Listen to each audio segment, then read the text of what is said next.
Alhamdulillah, salatu wassalamu ala asyrafil anbiya'i wal mursalin wa ala alihi wa sahbihi ajma'in wa ba'd.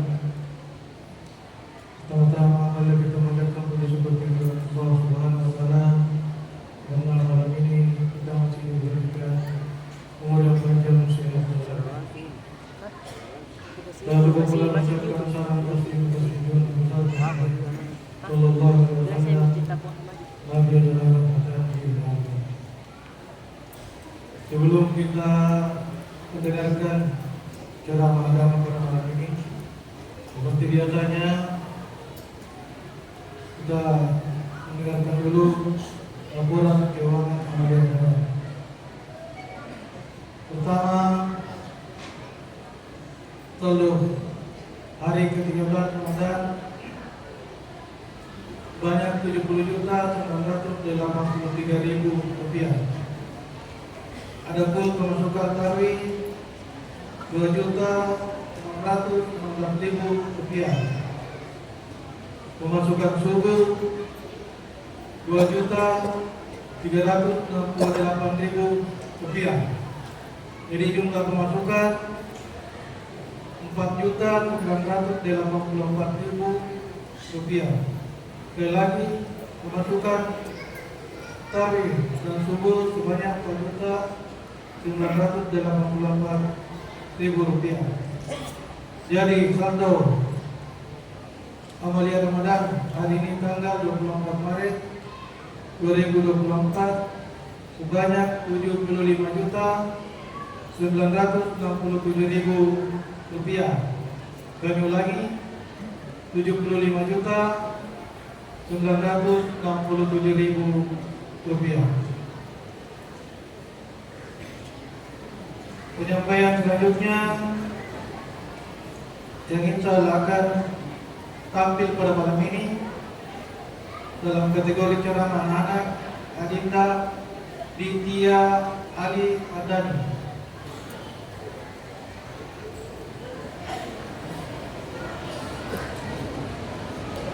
Baik, penyampaian selanjutnya insya Allah yang akan memberikan ucapan sebagai mentor hari ke-14.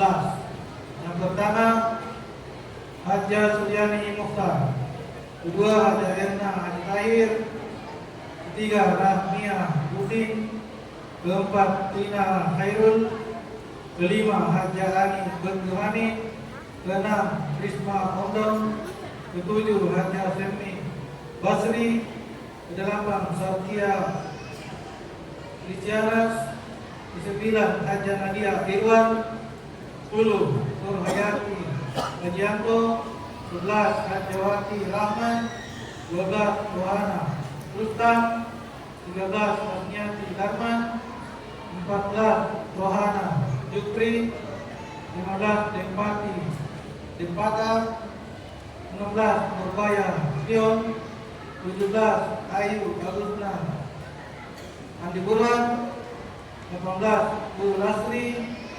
19, Siti Wasia Iwan. 20, Haja Parti Haji Mantu. 21, Haja Iriani Rustam. 22, Nur Ana Irjan. 23, Ayubi Asriani S.A.M. Tahir. 24, Aisyah Usman. 25, Haja Hasya Aziz. 26, Hasnawati Rahman. 27, Ros Kamarudin. 28, Haja Satya Ali. 29, Lina Rimsani. 30, Muhammad Jumai. Dan yang terakhir, Haja Maria Kama. Demikian yang insya Allah akan membawakan kami besok sore, dan yang membawakan tadi sore. Kami atas nama panitia mengucapkan banyak-banyak terima kasih, dan insya Allah Allah akan melipat gandakan amal. Baik, sebelumnya atas nama panitia mengucapkan mohon maaf bila ada nama-nama yang tidak sesuai dalam penyebutan dalam ini yang adik-adik sebut. Mulai dalam malam pertama sampai malam terakhir. Adapun nama-nama yang akan mau dikoreksi, insya Allah sampaikan ke pengurus, nanti kita koreksi yang selanjutnya.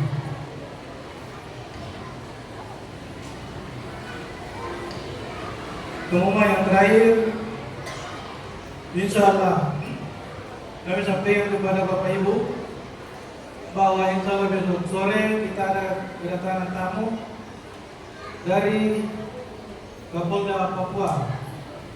Jadi atas nama pengurus kita Muhammadi mengundang Bapak Ibu untuk hadir dalam acara buka bersama dengan rombongan tim safari dari Kapolda Papua pada jam 4.30 atau setengah 5. Demikian pengumuman yang kami sampaikan, dan insya Allah Imam Tari pada malam ini Ustaz Haji Abdul Rahman, Imam Witir Ustaz Wahyu SPD.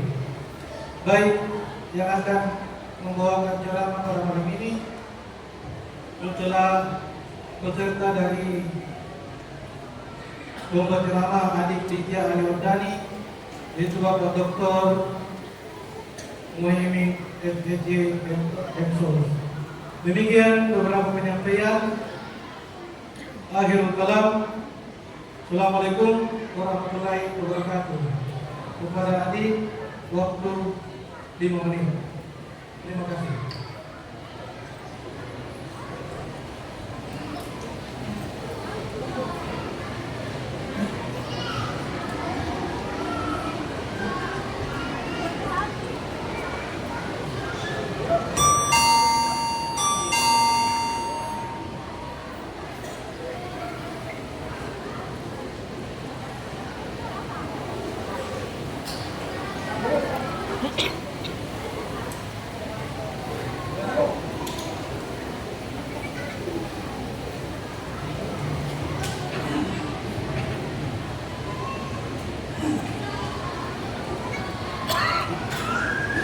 Bismillahirrahmanirrahim. Assalamualaikum warahmatullahi wabarakatuh.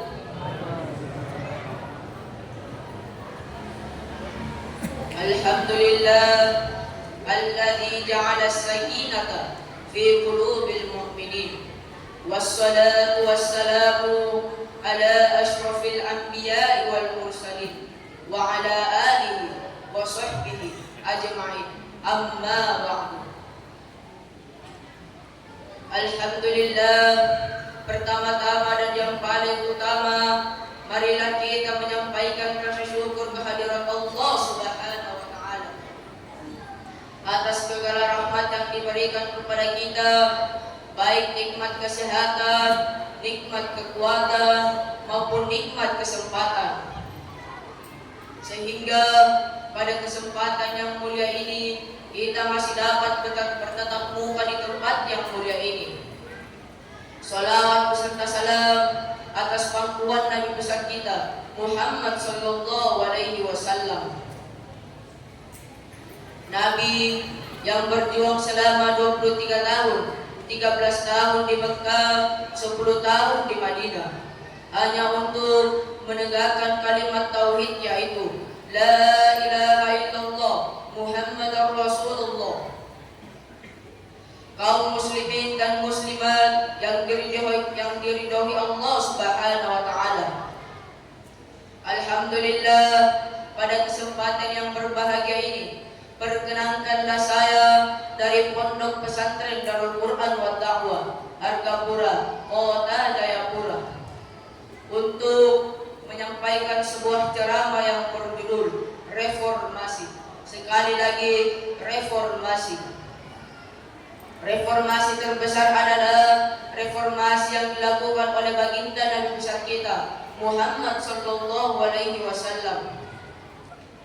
23 tahun merombak bangsa yang biadab menjadi bangsa yang beradab, merombak umat yang terpecah belah menjadi umat yang bersatu, merombak masyarakat yang tenggelam dalam kemusyrikan menjadi umat yang bertauhid.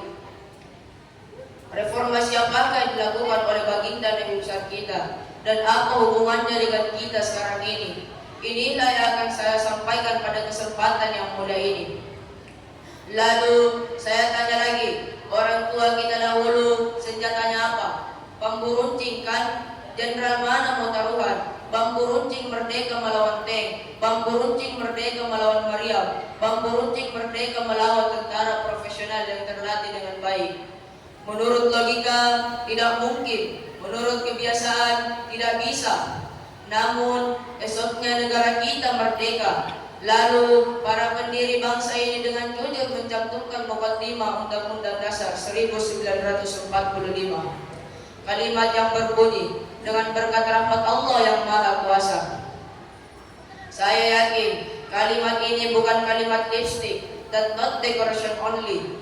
Tapi kalimat ini adalah sebuah pangkuran moral dan pangkuran batin yang sangat jujur dari para pendiri bangsa ini, bahwa Allah Subhanahu wa Ta'ala telah bercampur tangan dengan proses kemerdekaan ini.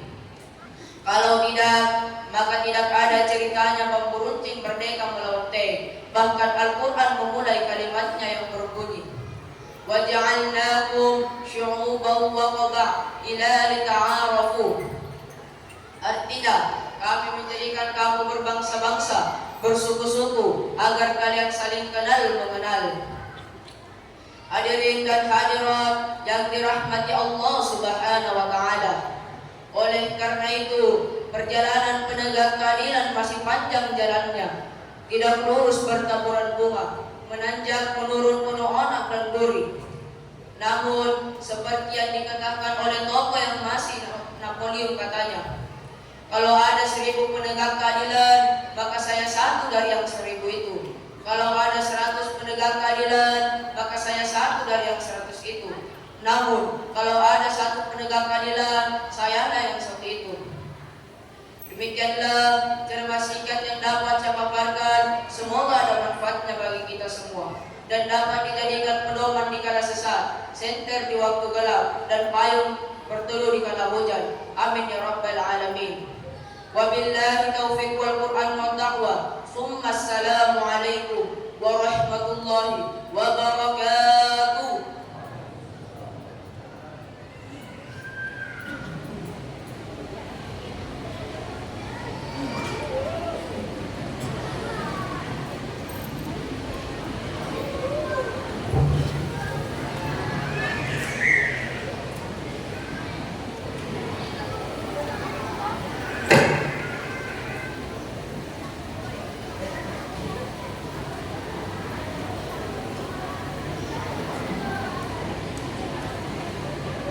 Bismillahirrahmanirrahim.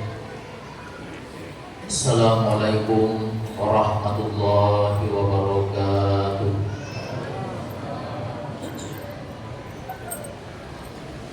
Alhamdulillah wa syukurillah wassalatu wassalamu ala rasulillah wa ala alihi wa ashabihi wa mawalah. Hadirin wal hadirat jamaah tarawih rahimakumullah. Marilah sama-sama kita bersyukur kepada Allah dengan melafazkan kalimat hamdalah alhamdulillah rabbil alamin. Selanjutnya sama-sama kita bersalawat dan bersalam pada junjungan kita Nabi Muhammad beserta keluarga, sahabat dan seluruh umatnya. Allahumma shalli wa sallim wa barik ala sayyidina Muhammad wa ala alihi wa ashabihi wa ummatihi ajma'in. Amma ba'd. Hadirin wal hadirat jamaah tarawih rahimakumullah. Menyambung ceramah adik-adik kita yang ceramah setiap malam di tempat ini sesungguhnya menjadi tantangan tersendiri bagi saya. Oleh karena saya harus mempersiapkan berbagai macam tema untuk melanjutkannya. Berbeda dengan tema-tema sebelumnya, saya tentukan dari awal. Ini saya kayak diuji di masjid ini. Saya harus menebak malam nanti ceramahnya di adik ini apa. Jangan sampai saya tidak bisa teruskan. Bisa saja jamaah bilang, dokter bawa nih. Tapi insya Allah saya bersyukur pas adik kita tadi membahas tentang reformasi, membahas tentang kenegaraan. Kenapa? Karena jurusan S3 saya tentang hal tersebut. Jadi kalau saya mau bicara tentang yang disampaikan oleh adik kita tadi ini, insya Allah saya bisa bicara sampai kita makan sahur bareng. Ya, tapi karena hanya sampai pukul 6.51 menit, maka saya tidak mungkin membahasnya semua. Alhamdulillah, Nabi kita seorang reformis, seorang reformer, dan beliau tidak hanya diakui oleh umat Islam. Di barat sana, seorang tokoh yang cukup terkenal, namanya adalah Michael Hart, dalam sebuah bukunya yang berjudul 100 tokoh yang paling berpengaruh di dunia. Ternyata sebagai objektivitas beliau seorang ilmuwan, beliau tidak malu menempatkan nama Nabi kita Muhammad SAW peringkat pertama di bukunya. Ini tentunya menjadi suatu kebanggaan bagi kita umat Islam.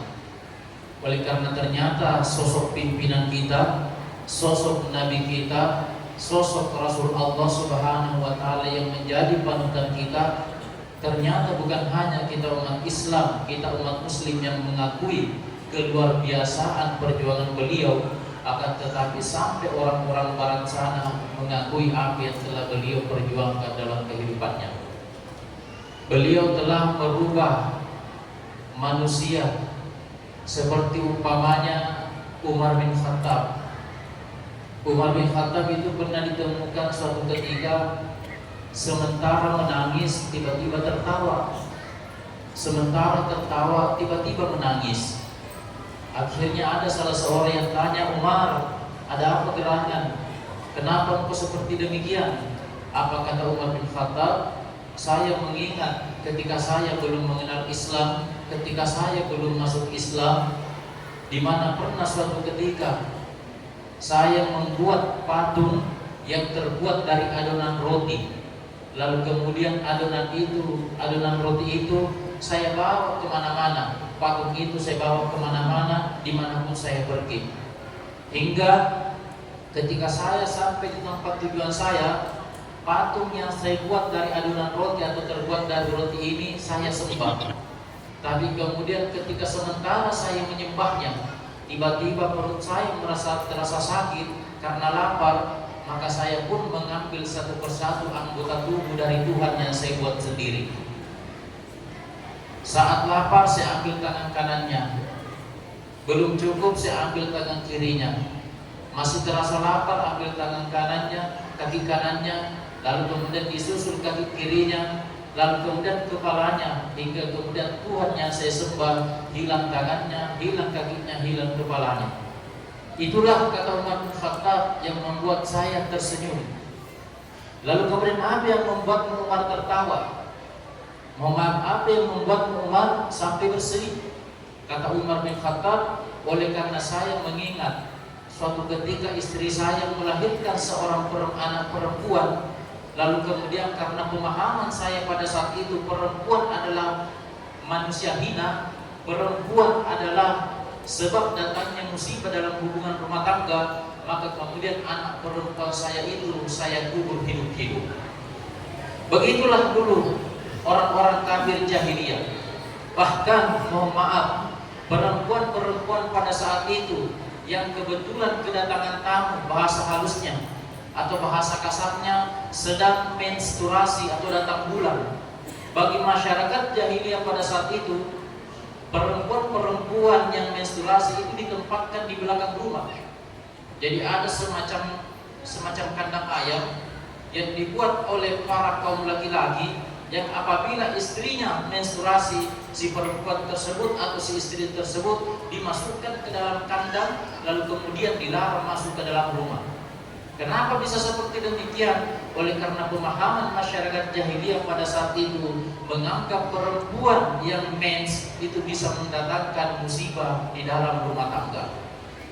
Tapi syukur alhamdulillah, karena perjuangannya Nabi kita Muhammad sallallahu alaihi wasallam, sehingga perempuan yang awalnya tidak menerima harta warisan, perempuan yang awalnya dianggap sebagai makhluk hina, tapi setelah ada Nabi kita sallallahu alaihi wasallam, bahasanya adik kita tadi melakukan reformasi, maka alhamdulillah perempuan diangkat derajatnya, bukan hanya sudah dibolehkan memperoleh harta warisan, akan tetapi juga sekaligus diberikan hak untuk melakukan hal-hal yang sebelumnya dilarang oleh masyarakat Arab jahiliyah pada saat itu. Maka tidak heran jika kemudian seorang ulama berkebangsaan Turki sampai mengatakan, andai saja ada sebuah pertanyaan, siapakah yang paling harus mengucapkan, memperbanyak salawat kepada Nabi dari kaum Adam ataupun dari kaum Hawa, maka kata beliau, yang paling pantas sesungguhnya adalah perempuan. Mengapa? Oleh karena jasa beliaulah sehingga kaum perempuan diangkat derajatnya sama dengan derajat kaum laki-laki. Hadirin wal hadirat jamaah tarawih rahimakumullah. Nabi kita sallallahu alaihi wasallam lah yang telah berjuang sehingga kita mengenal Allah Subhanahu wa taala. Beliau berjuang di kota Mekah kurang lebih selama 13 tahun lamanya. Yang diperjuangkan oleh beliau apa? Hanya satu, bagaimana orang-orang masyarakat Arab yang ada di tanah Mekah pada saat itu memiliki tauhid, mengesahkan Allah Subhanahu wa taala dalam segala aspek kehidupan. Kenapa hal tersebut penting? Oleh karena tauhidlah yang menentukan seluruh amal ibadah kita umat manusia diterima atau tidak oleh Allah Subhanahu wa taala. Ada sebuah riwayat yang menceritakan betapa luar biasanya kalimat la ilaha illallah Muhammadur Rasulullah. Cerita ini dialami oleh seorang ulama yang sudah beberapa kali kami sebut namanya di tempat ini, yaitu Abu Yazid Al-Bustami. Suatu ketika beliau bertemu dengan seorang yang bernama Sam'un. Ada yang mengatakan Sim'un, ini disinggung di dalam kitab Tazkiratul Auliya. Sim'un ini adalah penyembah api atau penganut agama Zoroaster, penyembah api. Suatu ketika si Sim'un ini atau Sam'un ini jatuh sakit. Oleh tetangganya diminta Abu Yazid Al-Bustami untuk datang menjenguknya. Datanglah Abu Yazid melihatnya karena merasa sebagai seorang tetangga. Nah, tujuan Abu Yazid pada saat itu ingin mengislamkan si Sim'un ini. Disampaikan oleh kepadanya, wahai Sim'un, apa yang menghalangimu sehingga kemudian engkau tidak mau beriman dengan agama yang aku bawa? Apa yang menghalangimu? Kenapa engkau tidak mau masuk dalam Islam? Apa kata Sim'un? Yang menghalangiku sesungguhnya adalah karena perilaku umat muslim itu sendiri. Mereka yakin bahwa Tuhan itu ada, tapi kemudian mereka tidak betul-betul menyembahnya dengan sesungguhnya. Mereka yakin bahwasanya ada yang namanya Yaumul Hisab, hari pembalasan, tapi sayangnya ternyata mereka tidak mempersiapkan diri untuk menghadapi hari pembalasan itu. Mereka yakin bahwasanya mereka akan meninggalkan dunia ini dan kelak nanti di hari kemudian mereka akan hidup kekal berdasarkan amal ibadah yang dilakukan ketika hidup, tapi ternyata mereka tidak pernah mempersiapkan diri untuk hal tersebut. Kata Abu Yazid Al-Bustami, andai saja perkataan itu Sim'un diamalkan, dipahami dengan baik oleh umat Islam, maka sesungguhnya semua yang mengamalkannya akan memperoleh keselamatan kelak nanti di hari kemudian. Tapi sayangnya Sim'un, kamu bukanlah orang yang beriman. Sedangkan saya, sekalipun pemahaman saya mungkin saja tidak sebagus pemahamanmu, tetapi derajat saya masih di atas daripada engkau, wahai Sim'un. Waktunya sudah habis, sedikit lagi ya Pak Bu. Sedikit, 1 menit. Saya percepat, maaf. Akhirnya pada saat itu, singkat cerita, sebenarnya banyak hikmah yang bisa diambil dalam kisah ini, tapi saya percepat. Sim'un masuk Islam, tapi dengan catatan perjanjiannya dengan Abu Yazid Al-Bustami. Abu Yazid harus membuat sebuah surat wasiat, yang mana surat wasiat itu nanti Sim'un ingin agar supaya dikubur bersama dengan surat wasiat yang merupakan jaminan untuk hidupnya nanti di hadapan Tuhan. Maka setelah itu beliau mengucapkan 2 kalimat syahadat, wafat. Dikuburkan itu hari, malam hari Abu Yazid Al-Bustami saat tidur dibuat bermimpi oleh Tuhan. Mimpinya apa? Bertemu dengan Simon. Ternyata bertemu dengan Simon dengan wajah yang riang gembira. Ditanyalah, Simon, bagaimana keadaanmu? Simon menjawab, kau sudah lihat Abu Yazid, saat ini wajahku berseri-seri, bergembira. Itu karena apa? Karena kalimat La ilaha illallah Muhammadur Rasulullah. Lalu apa selanjutnya Simon? Simon mengatakan, Yazid, saya tidak butuh lagi surat wasiatmu, saya tidak butuh lagi surat jaminanmu, ambillah. Dan mohon maaf, suatu saat lagi baru kita ketemu kembali. Setelah Abu Yazid Al-Bustami terbangun dari tidurnya, subhanallah, ternyata surat jaminan itu tiba-tiba berada di dalam genggamannya. Kembali berada di dalam genggamannya. Maka pada saat itu Abu Yazid mengatakan di saat bangun dari tidurnya, mulai hari ini saya tidak akan pernah lagi memandang enteng kalimat La ilaha illallah Muhammadur Rasulullah. Mari sama-sama kita melantunkan Asyhadu an la ilaha illallah wa asyhadu anna Muhammadur Rasulullah sallallahu alaihi wasallam. Akhirul kalam, Allahu musta'an. Wassalamualaikum warahmatullahi wabarakatuh.